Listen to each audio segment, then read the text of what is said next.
In this video, you'll learn how to use an ultrasonic distance sensor. This sensor works by sending out bursts of ultrasonic sound and measuring how long they take to reflect back to the sensor. This is the same concept used by animals like bats for echolocation. Many full-size drones have ultrasonic sensors mounted on the bottom, like you can see here.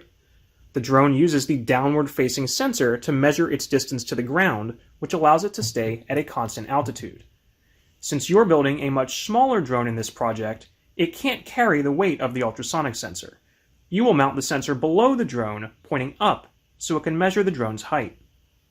Let's start by talking about wiring the sensor. It has 4 pins that you can see labeled here. VCC, that's the power pin.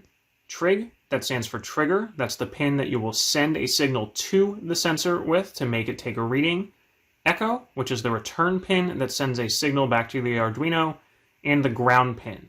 Now, you can see the name of the sensor here is the HC-SR04.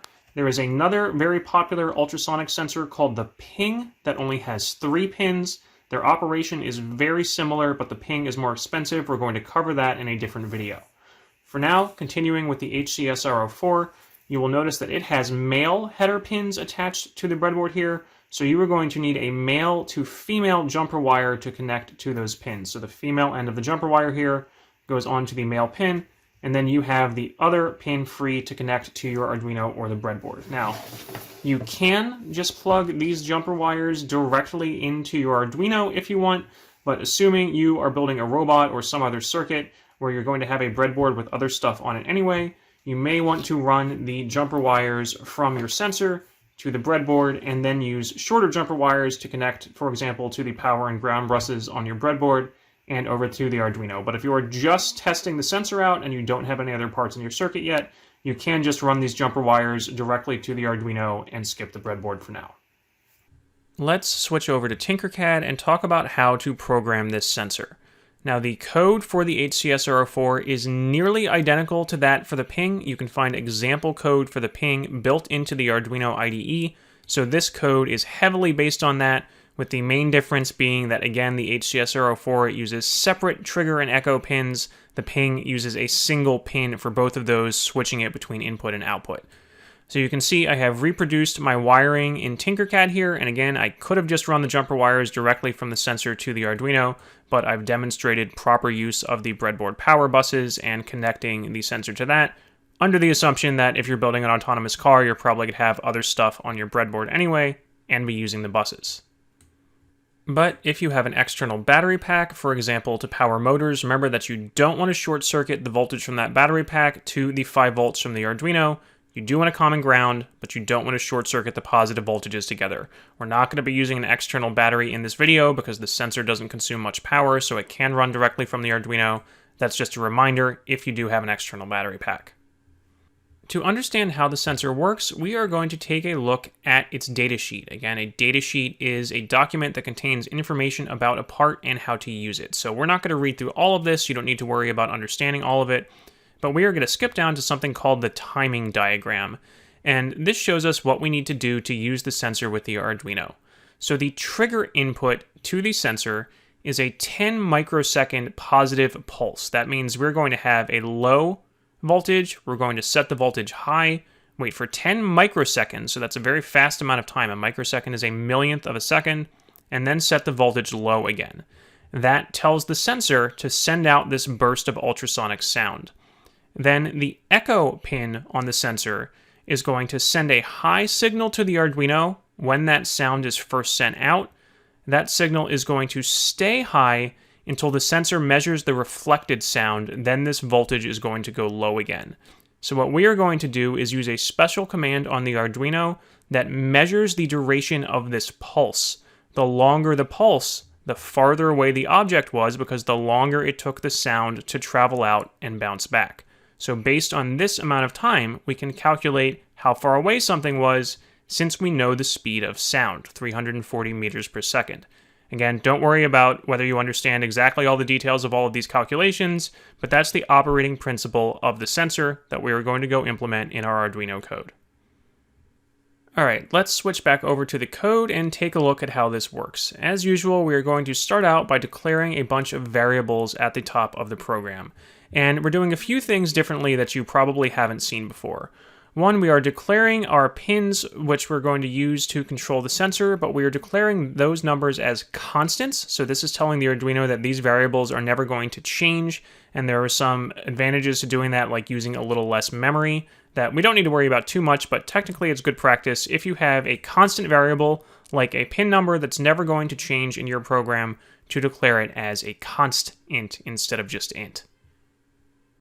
Next, we have two variables that are declared as long instead of int. So I've mentioned very briefly before that there are different types of variables, and we're not going to go into all the details, but long story short, they allow you to store numbers of different sizes, and some of them allow decimal places. In this case, the long variable type, it is still an integer, so there's no decimal place, but it allows you to store bigger numbers than the int variable. So since the duration, as we'll see later, is measured in microseconds, which is a very small unit of time, in case this number gets pretty large, the long variable type lets us safely store that large number.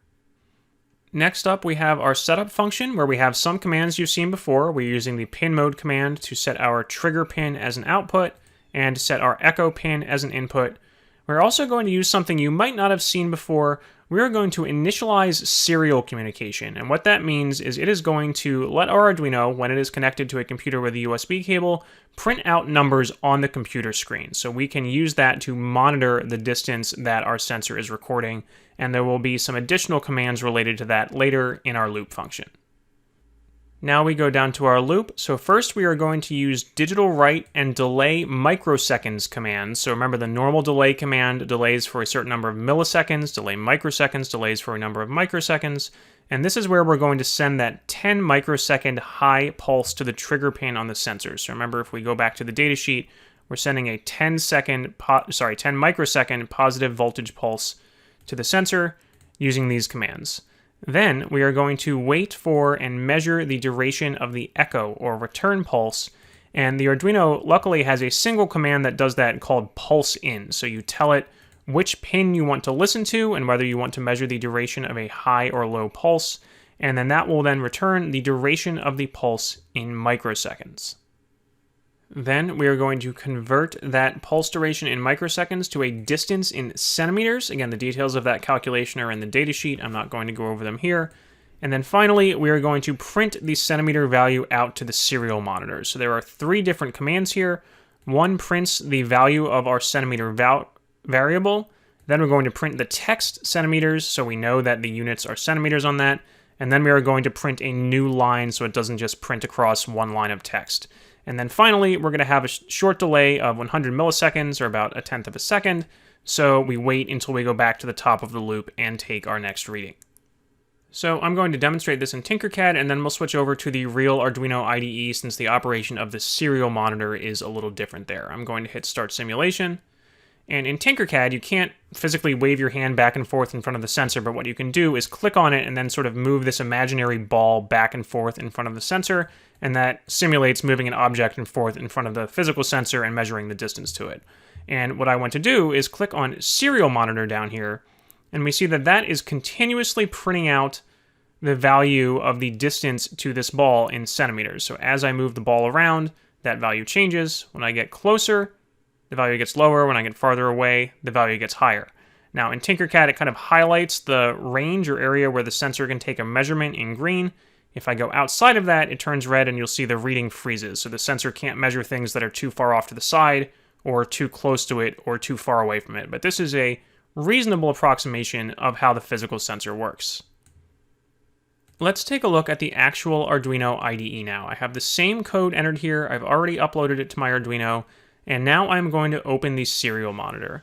There are two different ways I can do that. I can click this magnifying glass looking icon up here in the top right, or I can go to Tools, Serial Monitor, and then it's going to open the serial monitor down here at the bottom of the window. Now the defaults should all be correct, but there might be a couple things you want to check. Make sure you have auto scroll on, so it's going to automatically scroll down and show each new value. You can show a timestamp if you want, so that'll show exactly what time each reading is printed out. And you also want to make sure what's called the baud rate is set to 9600. You might remember this serial begin line in the setup function with the 9600. And that sets how fast the Arduino and the computer are communicating with each other. If this number doesn't match what's in the code, then you'll just get a bunch of funky gibberish printed out here. So all of those are usually the default settings. You should be okay, but you can adjust them if you want to.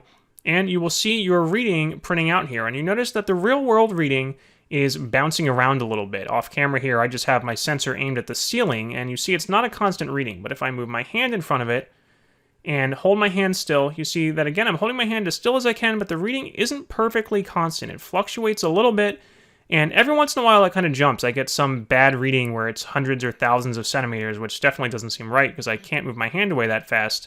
So overall, it's pretty good, but real-world sensors are not perfect. They are noisy, meaning the data will fluctuate, and sometimes they just get bad or erroneous readings. So this is very important to take into account when you are using a sensor in a real application, like building an autonomous car. What you can do now, if you haven't already, is connect your sensor. Remember, you'll need to use male-female jumper wires to connect it to the breadboard or your Arduino, and then enter this code. I've scrolled down far enough here in Tinkercad that you can see it all on one screen. Enter all of this code, upload it to your Arduino, and then open the serial monitor. And test your sensor just by waving your hand back and forth in front of the sensor. Again, you don't care about the readings being perfect right now. You just want to make sure your sensor is working and that the readings are getting smaller when you move your hand closer and bigger when you move your hand farther away. So pause your video here and try it out.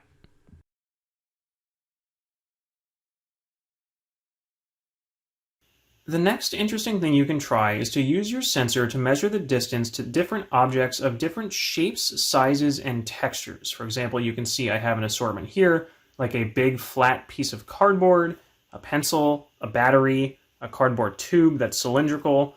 Remember that your sensor works by measuring reflected sound, so you can make a prediction about which one of these objects you think you would reflect the sound the best. You can also try holding the objects at different orientations. For example, you could hold the piece of cardboard so it's perpendicular to the direction of the sound waves, or you can try tilting the cardboard and see if that makes a difference.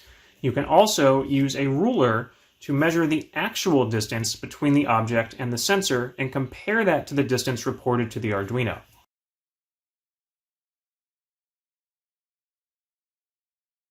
Now, here's a challenge for you. Add an LED to the circuit that's connected to one of the Arduino's digital pins. You should know how to do that based on previous videos. Then, modify the code so the LED only turns on when an object is closer than a certain distance in front of the sensor. Pause the video here and try it out.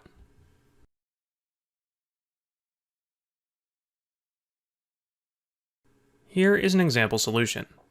First, I declare two new variables, one for my LED pin and one for a threshold distance that I will compare to the sensor reading. In my setup function, I set the LED pin as an output. Then, in my loop function, I use an if-else statement to compare the centimeter reading from the sensor to the constant threshold value that I set. If the centimeter reading is less than that threshold distance, then I turn the LED on. Otherwise, if the centimeter reading is greater than or equal to the threshold distance, I turn the LED off. We can see that work here in Tinkercad if I start the simulation and then click the sensor to move the imaginary ball back and forth. When the ball is too far away, the LED does not light up, but when I move the ball close enough and it passes the threshold, the LED turns on. If I move the ball farther away again, the LED will turn off. Here I have the same code running on a physical Arduino, and you can see that when I move my hand close enough in front of the sensor, the LED lights up. As I move my hand farther away, the LED turns off.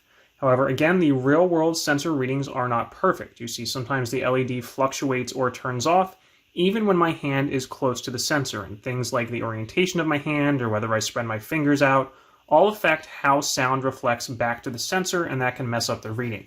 I can also take something, for example, like this skinny object, like a pencil, and you see that in general the sound waves don't bounce off the pencil and reflect back to the sensor as easily as they do from a larger surface like my hand. So you will really need to experiment with the environment in which you plan to use the sensor and the types of objects that you're going to aim the sensor at to see how well it detects them before you use the sensor in the real world.